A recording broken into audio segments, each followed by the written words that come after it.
Oh mana Bukan, macam main bola punya hal pakai konsep.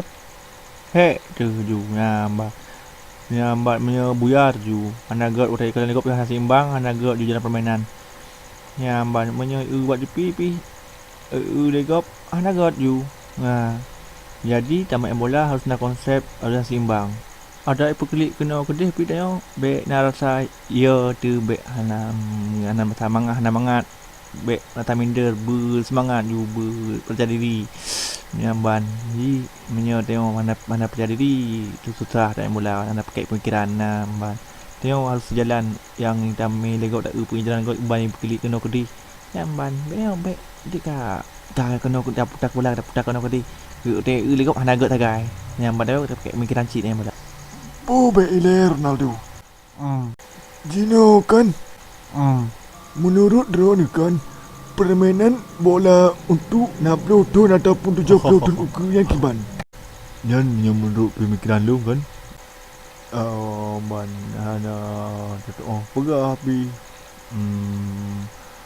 Thang yang menurut yang dong hana pegah li sebab mano yang tak tu main bola je no. Kalau lagi kamu politik dalam main bola je no. Kalau tak politik dalam unsur politik dalam main bola. Ya man. Oh man dia yang kan yang ku yang ku nan. Home lah aku menan aku yang jelaskan. Buka milingan yang pegah. Pudro ni nana tanamnya politik. Sebab lagi orang pegah kadum kan enlam politik.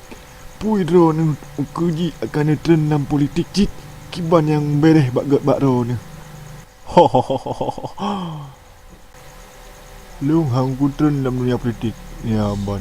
Sebab hana agak takai punya seorang Ronaldo ya tren dalam dunia politik kan.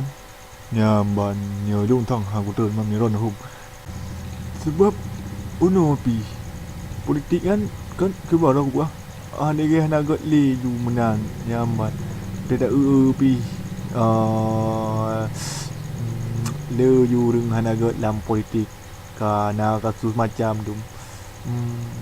Lagi berusaha yang pupuk tiang listrik kan ya kan dalam kasus politik cik je kan ya tolong ramai dah yang tak perpu-perpu yang kawasan jika politik ni hana got dong nyodong sendiri kan hana puah dalam politik pi hang kutren sebab lu tak hana bereh urang buat politik ya bandung banyak dengan hang kutren jumenan sebab tu sendiri nyo dan dari luar lagi nyo tempat baju yang penting baik politik ya ban nyo politik you ya tu setelah tak pegah si drop tu populain pun menang lah ya ban